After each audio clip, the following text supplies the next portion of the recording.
అందరికీ నమస్కారం. ముందుగా congrats Venkatesh sir, congratulations not just for your films but the mission you are the anti aging మిషన్లో ఉన్నందుకు, మీకు ఆ మిషన్ సక్సెస్ఫుల్గా ముందు తీసుకెళ్తున్నందుకు కంగ్రాచులేషన్స్. మీ సినిమాలో నాకు ప్రేమ బాగా నచ్చిన cinema, one of my all time favourites. ఈ ప్రేమ మళ్ళీ చేస్తే ఎవరు చేయాలి అనుకునేవాడిని, బట్ ఇప్పుడు మీ ఫామ్ చూసి అది మళ్ళీ మీరే చేసేయచ్చాం అనిపిస్తుంది. కంగ్రాచులేషన్స్ అండి. అండ్ కమల్ హాసన్ గారి గురించి చెప్పాలంటే ఎక్కడి నుంచి మొదలెట్టాలో అర్థం కాదు. ఒక ఆకలి రాజ్యం గురించి చెప్పాలా, ఒక సాగర్ సంగమం గురించి చెప్పాలా, ఒక భారతీయుడి గురించి చెప్పాలా, ఒక స్వాతిముత్యం గురించి చెప్పాలా, అంటే ఎన్నో ఎమోషన్స్, ఎన్నో భావాలు ఒక రోలర్ కోస్టర్లా ఉంటాయి. కమల్ సార్ గురించి మాట్లాడుతుంటే భావాలు ఎన్నో ఉంటాయి, కానీ భాష సరిపోదు మీ గురించి మాట్లాడంటే. సార్, ఒక వెస్ట్ సైడ్ ఎప్పుడైతే మాకు రాబర్ట్ డినీరో ఉన్నాడు, మాకు ఆల్ ప్యాచన్ ఉన్నారని వాళ్ళు గర్వంగా చెప్పుకుంటారో, అలాగా మేము ఇండియన్స్ అందరం మాకు కమల్ హాసన్ గారు ఉన్నారని చెప్పి అంత గర్వంగా చెప్పుకుంటాం. సార్, నాకు అనిపిస్తుంటుంది ఒక్కొక్కసారి, మీరు కనుక వెస్ట్లో పుట్టి ఉంటే డెఫినెట్గా ఇప్పుడు మీకు వచ్చిన క్రేజ్కి, ఇప్పుడు మీకు వచ్చిన పేరుకి ఒక 100 రేట్లు ఇంకా ఎక్కువ రావాలేమో అనిపిస్తుంటుంది. నిజంగా అక్కడ పుట్టకపోవడం మీ దురదృష్టం, ఇక్కడ పుట్టడం మా ఇండియా అదృష్టం. సీరియస్లీ, నేను గబ్బర్ సింగ్ షూటింగ్ చేస్తున్నప్పుడు ఎప్పుడు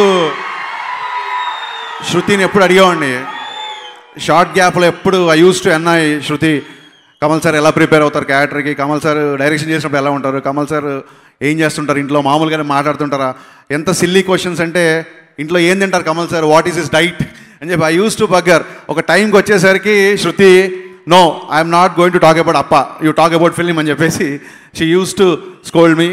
అండ్ తనతో పనిచేసినప్పుడు మీతోనే పనిచేసి అనుకున్నాను సార్. అంటే సినిమా గురించి పక్కన పెడితే, మీరు ఎన్ని సినిమాల్లో ఉన్నారు అనేది పక్కన పెడితే సార్, ప్రతి తెలుగువాడి కుటుంబంలో మీరు ఉన్నారు సార్. వాళ్ళు మీకు పర్సనల్గా తెలిసినా తెలియకపోయినా, మా జీవితం మీతో ప్రారంభమైంది, సినిమా జీవితం మీతో ప్రారంభమైంది. సినిమాలు చూడడానికి నాకు ఇంట్రెస్ట్ సాగర్ సంగమం అయితే, సినిమాల్లోకి రావడానికి నాకు ఇంట్రెస్ట్ భారతీయుడు, ఇండియన్. కరెక్ట్గా భారతీయుడు ఆడియో ఫంక్షన్ జరిగినప్పుడు ఇక్కడ సికింద్రాబాద్ సంగీత్ థియేటర్లో జరిగింది. అప్పుడు ఇక్కడ ఈరోజు వాళ్ళు చాలామంది ఎలా అయితే గేట్ బయట ఉన్నారో, అలాగే నేను గేట్ బయట ఉన్నాను. అప్పుడు నేను లోపలికి ఎంటర్ చేయలేను, I don't have any pass. And అప్పుడు సికింద్రాబాద్ సంగీత్లో ఆడియో ఫంక్షన్ జరిగింది సార్. సో కేవలం మిమ్మల్ని చూడడానికి నేను ఒక 30 కిలోమీటర్స్ ట్రావెల్ చేసి వచ్చాను. సో అప్పుడు నేను లోపల రాలేకపోయాను, ఇవాళ మీ ఫంక్షన్కి వచ్చాను. ఈ జర్నీ అంతటికి ఇన్స్పిరేషన్ మీరే సార్. అంటే ఎంత అమాయకత్వం ఉండేదంటే, అమాయకత్వం స్టేజ్ నుంచి సినిమాల్లో అవకాశాలు వచ్చే స్టేజ్ వరకు ప్రతిరోజు మీరు మాతో ఉన్నారు. సాగర్ సంగమం ఎన్నిసార్లు చూసినా ఎవ్రీ టైం బావి మించి మీరు పడిపోతారేమో అనుకునేవాడిని, అంత అమాయకపు ఏజెన్సీ సినిమా చూసేవాడిని. ఒకసారి సాంగ్ చూసిన తర్వాత కమల్ గారు బావిలో పడలేదంటే రెండోసారి పడరు కదా, కానీ రెండోసారి కూడా అంతే టెన్షన్తో చూసేవాడిని. అంత అమాయకపు వయసు నుంచి మా జర్నీ మీతో స్టార్ట్ అయింది సార్. అంటే ఆకలి రాజ్యంలో ఒక డైలాగ్ ఉంటుంది, ఎలాగోలా బతకాలంటే ఎలాగైనా బతకొచ్చు, ఇలాగే బతకాలి అనుకున్నాను కాబట్టి ఇలా బతుకుతున్నాను అని. డెఫినెట్గా సార్, మీరు ఎలా బతకాలనుకున్నారో అలాగే బతుకుతున్నారు. మీరు ఇలా ఉన్నంతకాలం ఇలాగే ఉంటారు. And Lokesh, been watching your work man, great admire of your work. Seriously, అంటే you break the paths, you break the trends, you have your own right. Kamal Haasan గారి సినిమాలు చూడడమే ఒక అదృష్టం, బట్ కమల్ హాసన్ గారి సినిమా తీయడం అనేది పూర్వజన్మ సుకృతం. ఆ విషయంలో I'm jealous of you. Especially నాకు ఇందాక పత్తలే సాంగ్ చూసినప్పటి నుంచి I'm feeling double jealous, because this is what I want to see from Kamal sir. Anirudh, Kamal సార్ది, అలాగే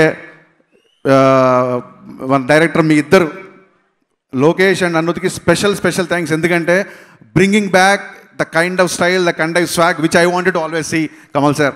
thank you so much.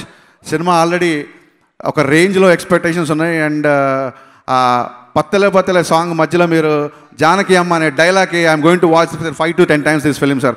Only ఆ మూమెంట్ కోసం I'm going to watch this film. ఎందుకంటే విచిత్ర స్వరంలో వేసిన రాజా చెయ్యి వేస్తే ఆ డ్యాన్స్, అండ్ మీరు చేసిన చాలా కమర్షియల్ సినిమాలు, ఒక రాధా ఇద్దరు కృష్ణలు చేసిన మీ కామెడీ టైమింగ్, ఇవన్నీ ఒకసారి ఒక రీల్ అలాగా తిరిగిపోయింది sir. Every artist, every heroine చెప్తారు ఐ లవ్ కెమెరా అని, but I can say that camera loves you sir actually.